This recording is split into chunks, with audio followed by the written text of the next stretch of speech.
Lecture du psaume 118.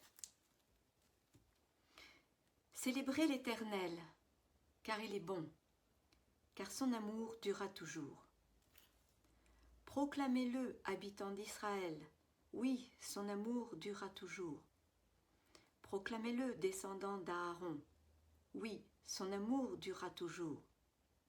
Proclamez-le, vous qui révérez l'Éternel, oui, son amour durera toujours.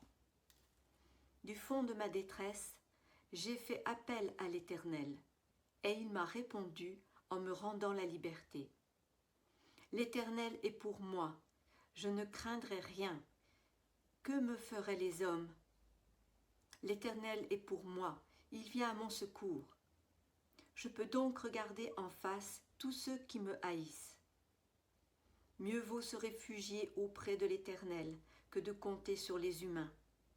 Mieux vaut se réfugier auprès de l'Éternel que de compter sur les gens importants.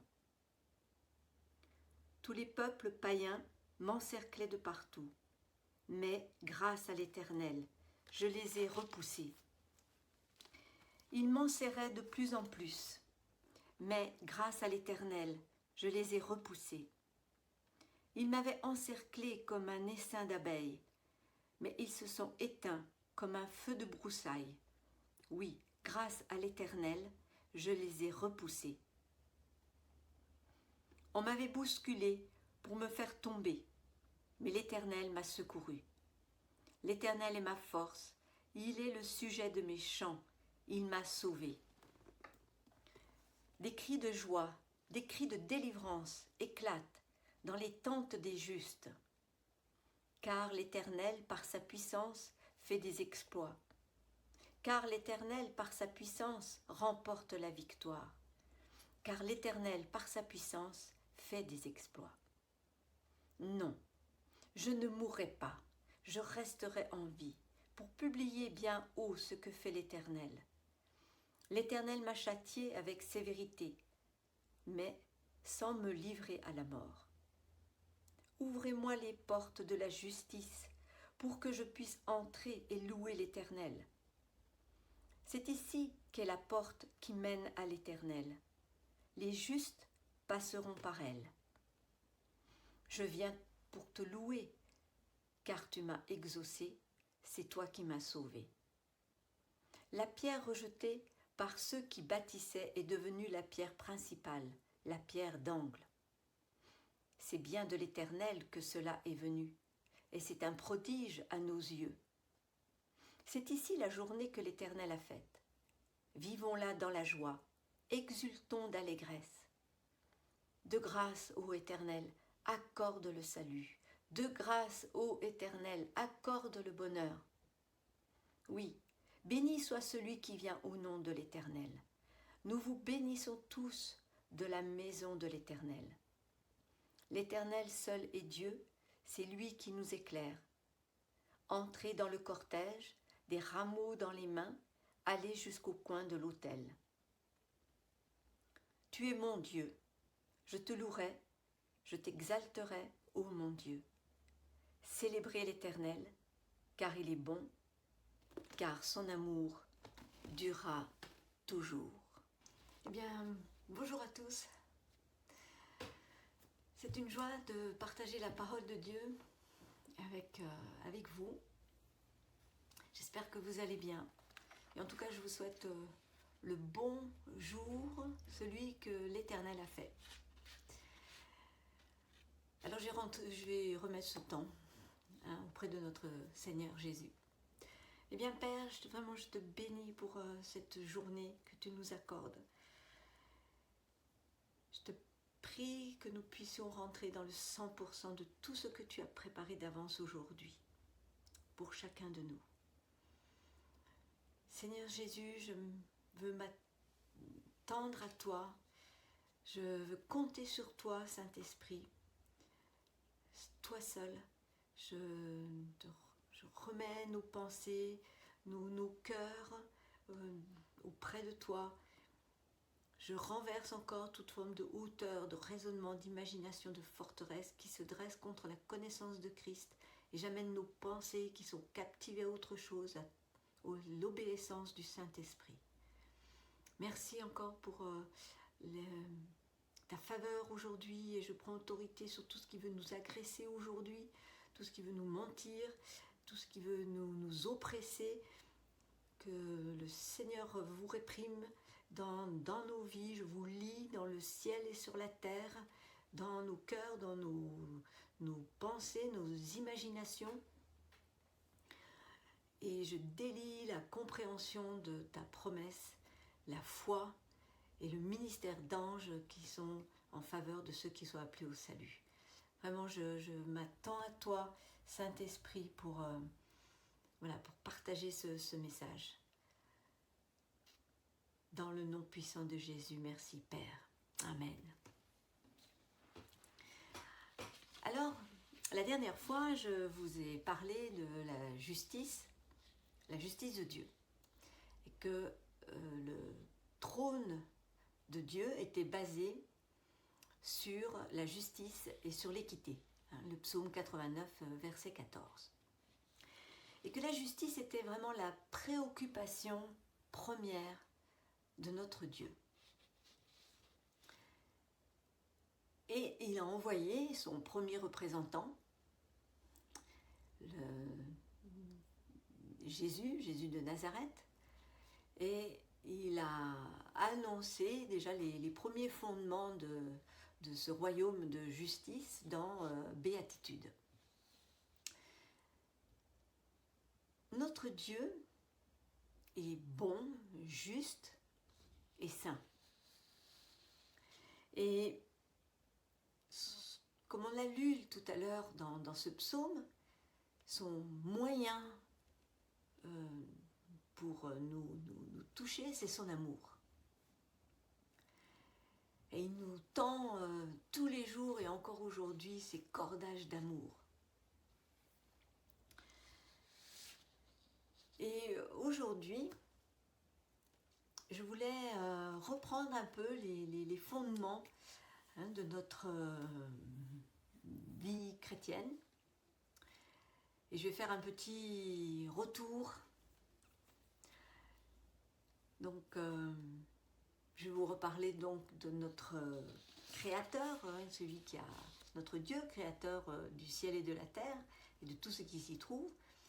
Donc, il a créé à un moment donné la terre, et il a trouvé ça bon.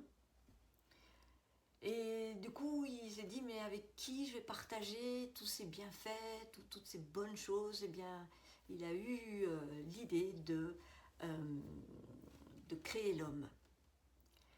Et c'est avec cet homme, Adam, et je ne sais pas combien de temps il a pu partager ce bonheur, Adam avec Dieu, mais ils étaient ensemble, et Adam a pu vraiment jouir de tous ces bienfaits. Et Dieu, donc, lui avait donné l'autorité sur cette terre. Et puis, on connaît un peu la suite. Adam a désobéi, et par sa désobéissance, le péché et la mort est entré dans ce monde. Mais je voulais souligner un petit point qui me tient à cœur, c'est que Dieu, quand Adam a désobéi,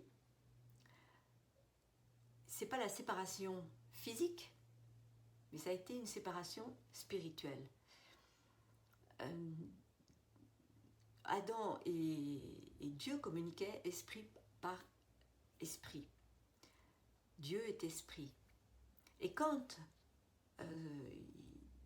Adam a désobéi, ils ont été séparés dans leur esprit. Dieu ne s'est pas éloigné puisqu'il est venu dans ce jardin et il a cherché Adam. Il a dit, mais où es-tu? Et puis enfin, il l'a trouvé. Mais c'est important parce que on veut toujours représenter un Dieu méchant, père fouettard, alors que dans Genèse, quand on lit, eh bien, Dieu il vient à la rencontre de Noé, Dieu vient à la rencontre même de Caïn, hein, et il lui a parlé. Dieu vient à la rencontre d'Enoch, à la rencontre d'Abraham. Donc, Dieu nous aime. Dieu veut cette relation avec l'homme. Alors, donc notre Dieu se retrouve avec un problème sur les bras. Comment faire revenir l'homme dans son royaume et redonner l'autorité à l'homme? Bon, on connaît un peu la suite de l'histoire. Et Dieu a donc établi un plan de rédemption. Et donc ce plan de rédemption, il arrive avec un homme, c'est Jésus de Nazareth, qui est né du Saint-Esprit,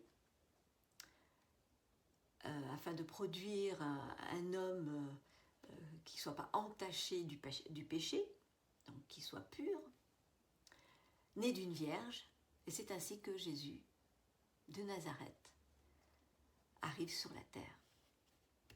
Alors on sait par la suite que Jésus va mourir à la croix, mais par sa propre volonté. Il s'est offert en sacrifice vivant pour toute l'humanité. Puisque c'est ce péché qui nous empêche notre relation avec notre Dieu, eh bien Jésus va ôter le péché, va le prendre sur lui et va recevoir la colère de Dieu sur lui. C'est pourquoi Paul, dans Romains 3, verset 22, il dit « C'est la justice de Dieu par la foi en Jésus-Christ pour tous ceux qui croient. »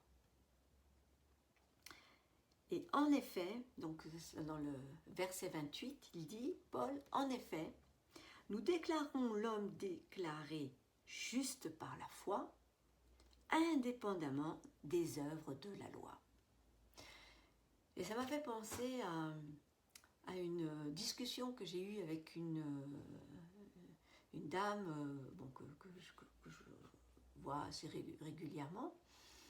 Et cette fois-là, j'avais déjà annoncé Jésus, mais bon, voilà. Et puis elle me parle de sa maman, que l'été dernier, elle a fait le chemin de croix, donc ils sont portugais, donc au Portugal. Le chemin de croix sur les genoux pour ses péchés, pour les péchés de sa fille et de ses enfants. Et j'étais là, j'ai dit, mais si elle savait le don de Dieu, si elle savait. En tout cas, la justice, donc quand on reconnaît que nous sommes pécheurs et qu'on reconnaît Jésus, cette justice-là, eh bien, c'est un don. Et c'est un droit légal pour s'approcher au trône de grâce. Vraiment que notre Seigneur soit béni parce qu'il a permis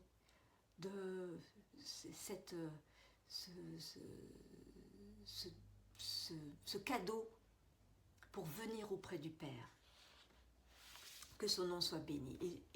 Et donc, Jésus devient l'objet de ma foi. Et il est le consommateur de ma foi.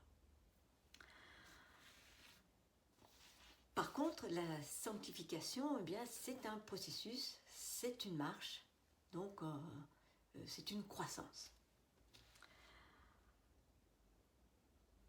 Donc, quand on reconnaît Jésus, et donc quand on reconnaît qu'il est mort pour mes péchés, eh bien, il y a un échange d'identité. Alors, je vais faire encore quelques rappels sur l'identité en Christ. Et qu'est-ce que ça veut dire? Alors, c'est quand même important de souligner ce point de cette identité, parce qu'il a fallu que notre Dieu envoie son Fils Jésus mourir à la croix pour récupérer, nous racheter, nous récupérer. Et donc, quand on vient à Jésus, Dieu ne voit plus que Jeanne, il voit Jésus, d'abord Jésus en moi.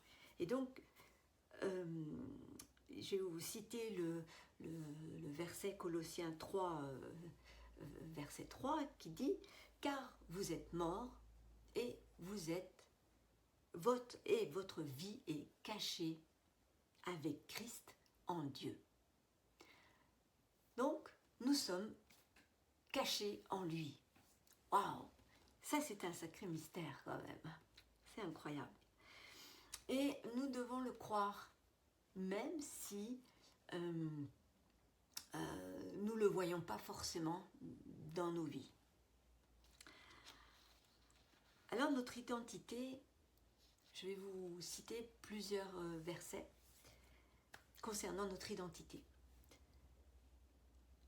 Dans Éphésiens 1, verset 13, il est dit « Vous êtes scellés du Saint-Esprit ».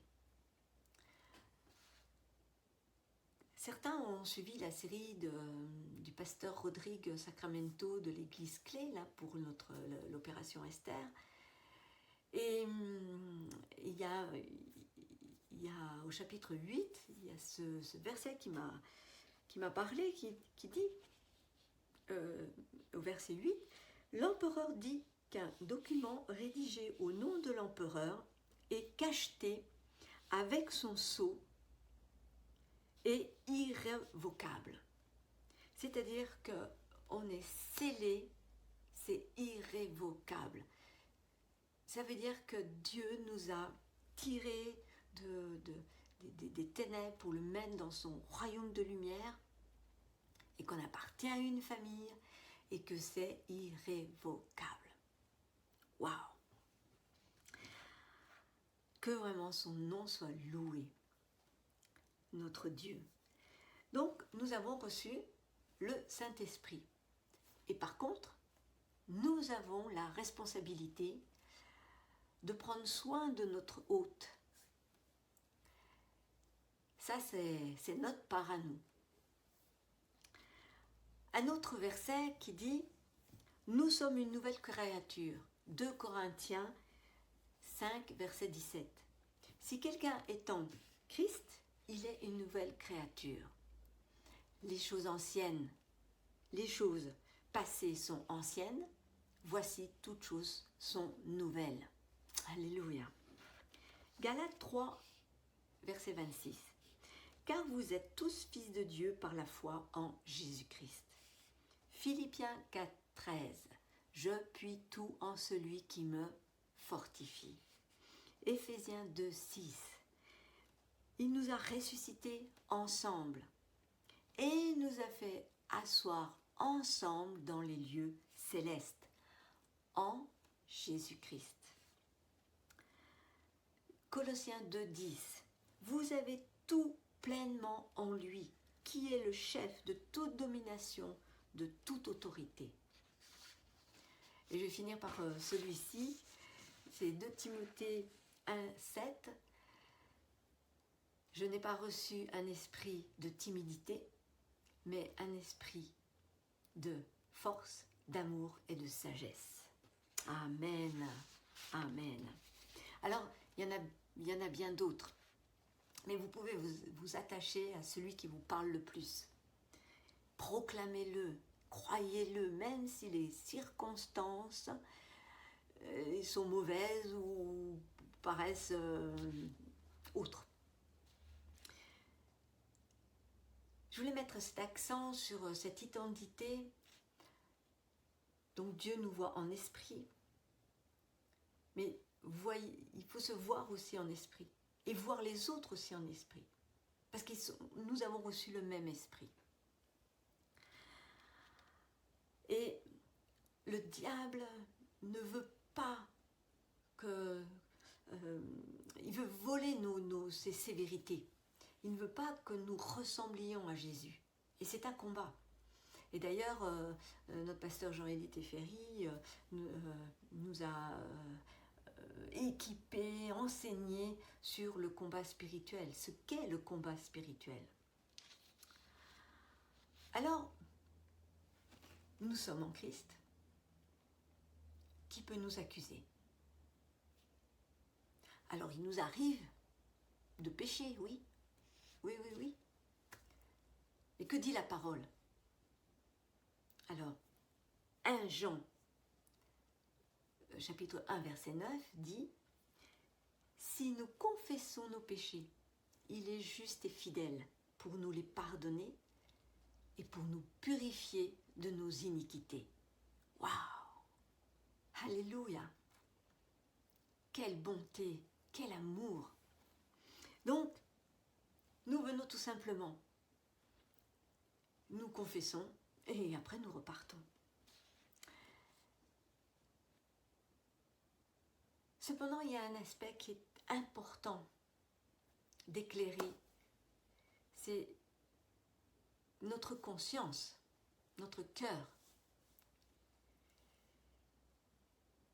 qui peut nous accuser. Et là, c'est un domaine dont Dieu veut qu'on soit vigilant, attentif. Qu'est-ce qui se passe dans mon cœur? Par exemple, est-ce que je dis certaines choses pour abaisser l'autre? Est-ce que je le dis par jalousie? Est-ce que je le dis pour atteindre l'autre? Est-ce que j'ai des griefs contre quelqu'un? Qu'est-ce qui m'a poussé à dire cette chose? Nos intentions, nos mobiles sont à examiner de près. Et ça, c'est notre responsabilité quotidienne, jour après jour.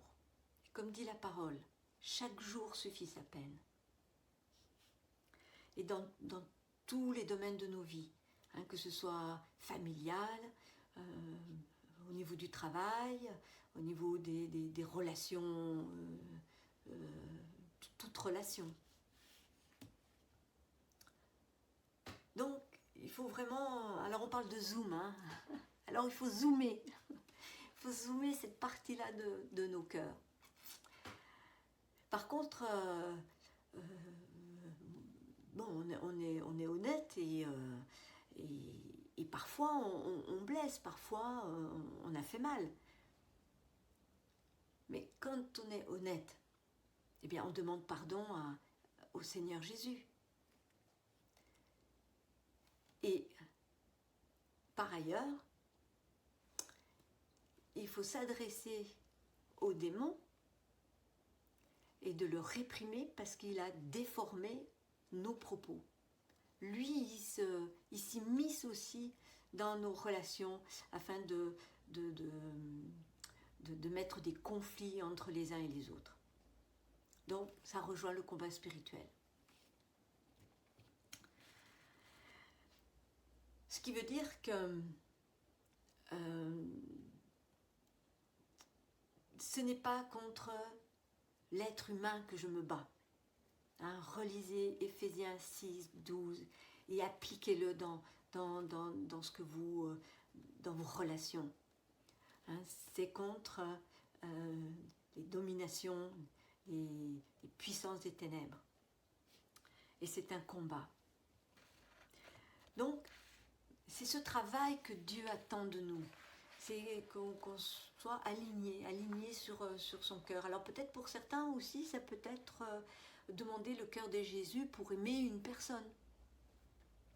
Ça aussi, ça fait partie d'aligner nos cœurs. Alors, je voulais rassurer parce que quand on est honnête, eh ben, il ne faut pas être non plus plus royaliste que le roi. Qui regarde nos cœurs? C'est bien Dieu. Et que dit 1 Jean, chapitre 3, verset 20? Il est dit, car si nos cœurs nous condamnent, Dieu est plus grand que notre cœur et il connaît toutes choses. Alléluia. Donc, ces choses sont posées, clarifiées. Alors maintenant, que faire? Que faire aujourd'hui? Alors aujourd'hui, c'est vrai que bien, le monde est ébranlé, mais nous savons que Dieu agit et qu'il est aux commandes. Et je dis ça parce que il y a une maman qui m'a dit dernièrement, qui m'a dit, mais finalement je me rends compte que je me suis fait voler du temps, j'ai oublié mes enfants, de passer du temps avec mes enfants, mais voilà, ça me ramène à l'essentiel, ma famille, mes enfants. Je dis waouh, Dieu agit, waouh. Alors, pour nous, enfants de Dieu, ma question c'est, qu'avons-nous dans les mains? Jésus, quand dans la multiplication des pains et des poissons, Jésus parle à ses disciples et il demande à ses disciples combien avez-vous de pain?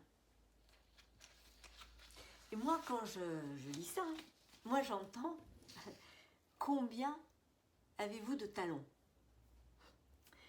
Et qu'est-ce que Dieu a mis dans vos mains, dans mes mains? Et Dieu a mis des talents en nous. Et quand on lit Esther, Dieu l'a fait magnifiquement belle, d'une beauté extraordinaire. Et ça, c'est son talent. Et d'ailleurs, c'est ce qui lui a permis d'accéder au trône. Mais ça, c'était les plans de Dieu. Nous, qu'est-ce que nous avons comme talent pour les mettre au service du roi, au service de son Église? Qu'avons-nous? Et justement, c'est intéressant de se poser cette question maintenant, aujourd'hui.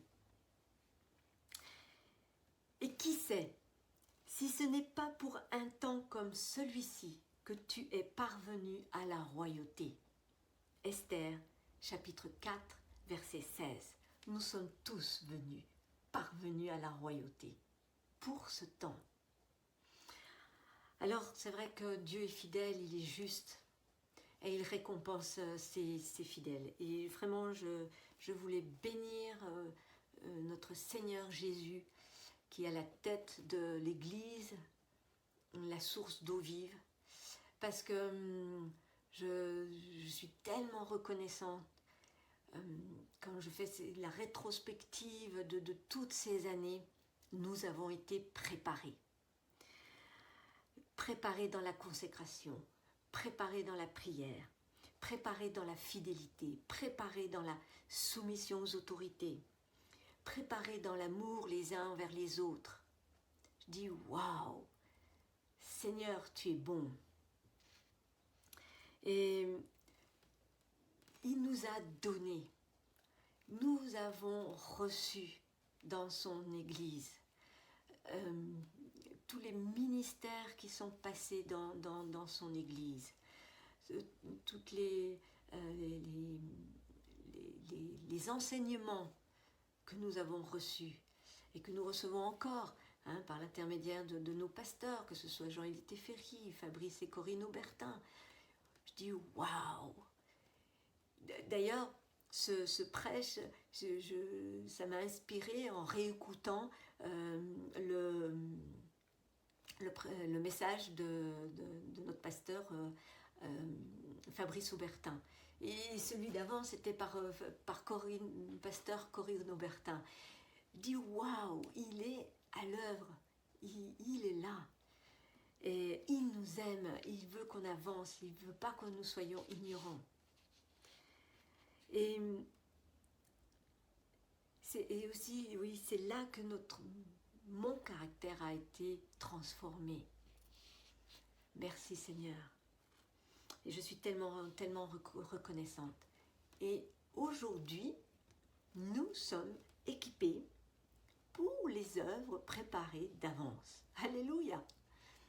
Mais c'est magnifique, c'est extraordinaire. Cette vie que nous avons en Jésus.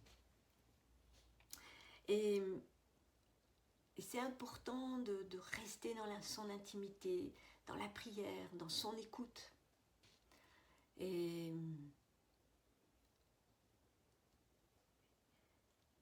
en priant, je voyais une image d'une poule qui ramassait ses poussins sous ses ailes. Et c'est comme si je voyais Dieu qui ramasse ses enfants auprès de lui. Et pour une faveur particulière. Parce que c'est son Église.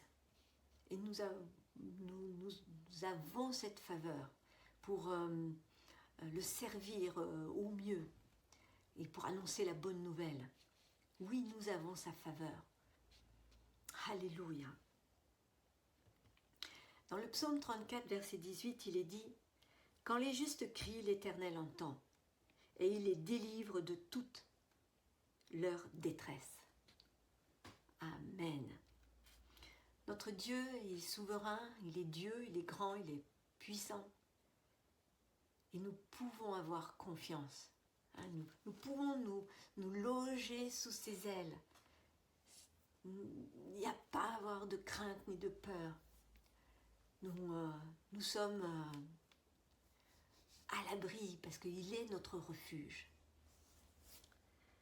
Voilà, donc nous avons toutes les clés et je bénis notre Seigneur Jésus pour ces temps que nous vivons, pour tous ces temps que nous avons vécus quand nous étions rassemblés ensemble, mais ce n'est pas fini. Ce n'est pas fini. Je vous bénis et je vais passer dans un temps de prière.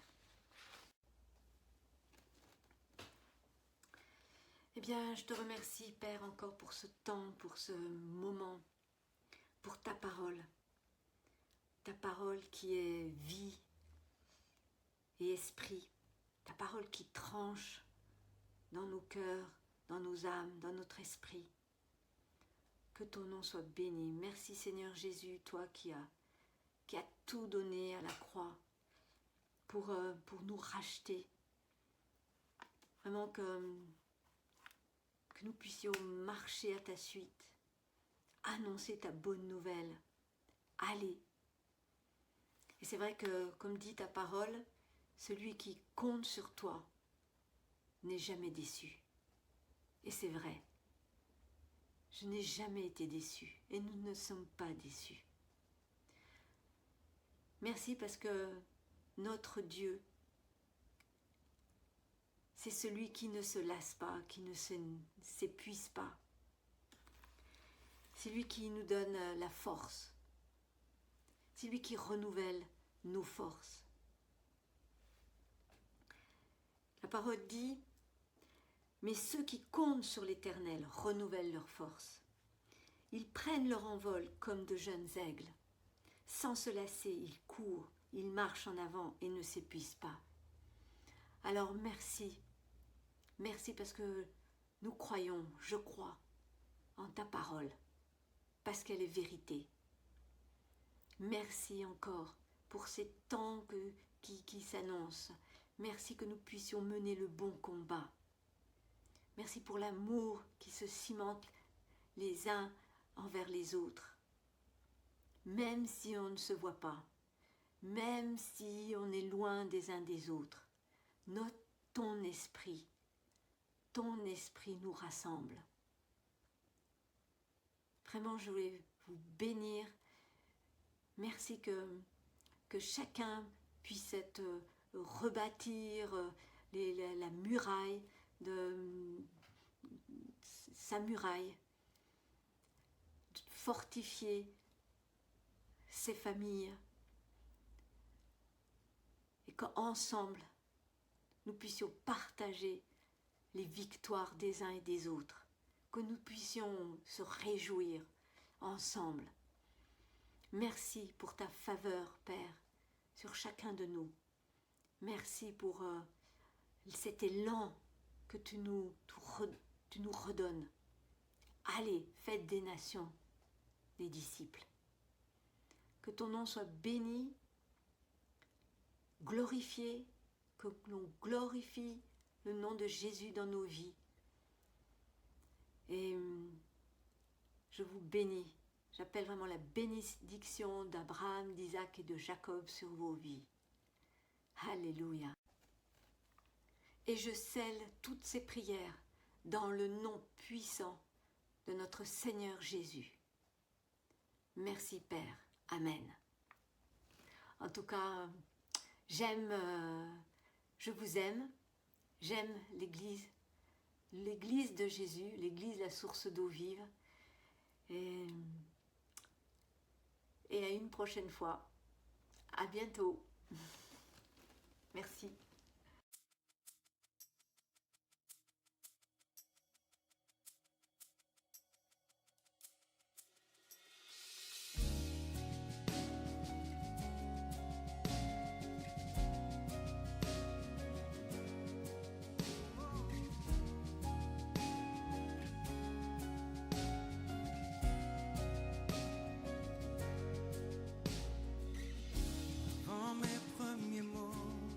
Tu me connaissais déjà.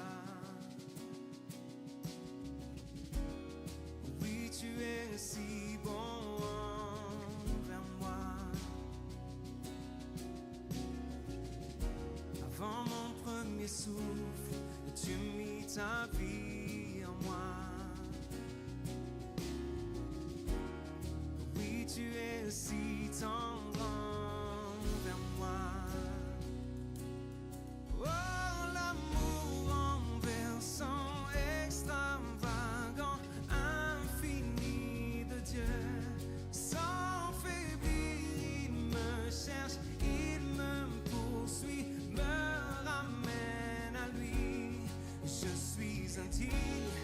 Et sans mérite, mais pour moi tu t'es livré. Oh, l'amour renversant, extravagant, infini de Dieu. Oh, oh,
Ce chant nous dit que l'amour de Dieu nous recherche. Maintenant, la question que je nous pose, c'est est-ce que nous recherchons Dieu en cet instant? Parce qu'il est là pour nous relever, il est là pour nous sauver, il est là pour nous pardonner. Alors si tu te penses être trop loin de l'amour de Dieu, sache que le bras de Dieu n'est jamais trop court. Et où tu es, fais appel à lui. Dis Jésus, viens sauver ma vie, viens me racheter. Merci parce que je suis justifié en ton nom. Merci parce qu'à la croix, tu as tout accompli et je n'ai peur de rien. Je me tiens devant mes situations, devant mes adversaires et je dis, l'Éternel des armées marche devant moi. Alors crois que Dieu est là où tu es et il te cherche. Tourne tes yeux vers lui, ouvre-lui ton cœur et il le remplira. Aucune ombre n'est trop sombre, ni mont trop élevé pour que tu me cherches. Aucun mur n'est trop résisté, ni mensonge tenir, sans fin tu me cherches. Aucune ombre n'est trop sombre, ni mont trop élevé pour que tu me cherches. Aucun mur ne peut résister, ni mensonge tenir, sans fin tu me cherches. Déclarons-le ensemble.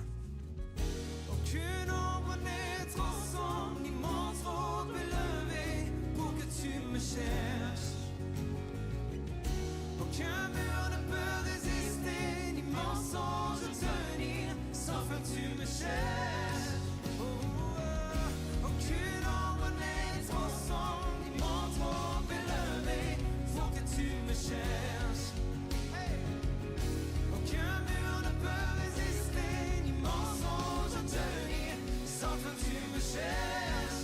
Oh, l'amour renversant, extravagant, infini de Dieu. Sans périr, il me cherche, il me poursuit, me ramène à lui.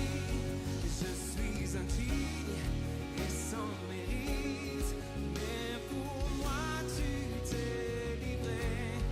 Oh, l'amour renversant, extravagant, infini de Dieu. Aucune ombre n'est trop sombre, ni mont trop élevé pour que tu me cherches. Déclare-le. Aucun mur ne peut résister, ni mensonge tenir, sans fin tu me cherches. Aucune ombre n'est trop sombre, ni mont trop élevé pour que tu me cherches. Aucun mur ne peut résister, ni mensonge tenir, sans fin tu me cherches. Oh, l'amour renversant, extravagant, infini de Dieu. Sans faiblir, il me cherche, il me poursuit, me ramène à lui. Oh, je suis indigne et sans mérite, mais pour moi tu t'es livré. Oh, l'amour renversant, extravagant, infini de Dieu. Oh, oh, oh, oh.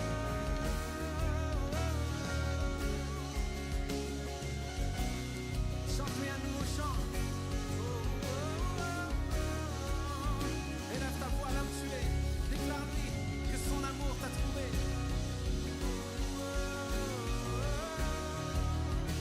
Tu m'as justifié, tu m'as racheté à la croix. Je suis enfant de Dieu, je ne crains rien.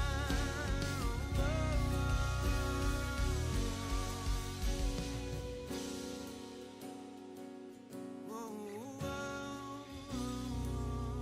Prends un temps pour remercier Dieu, pour remercier de son amour, pour remercier de la croix. Son sang a coulé pour moi. Ce n'est plus moi qui vis, c'est Christ qui vit en moi. Tu m'as trouvé, tu m'as aimé le premier. Oh, oh. Élève ta voix pour l'adorer, le célébrer.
Déclare-lui ton amour. Déclare-lui combien il est important pour toi. Déclare-lui que tu veux diminuer et qu'il veut grandir. Seigneur, prends ta place. Oh, oh, oh, oh. Un jour dans tes parvis.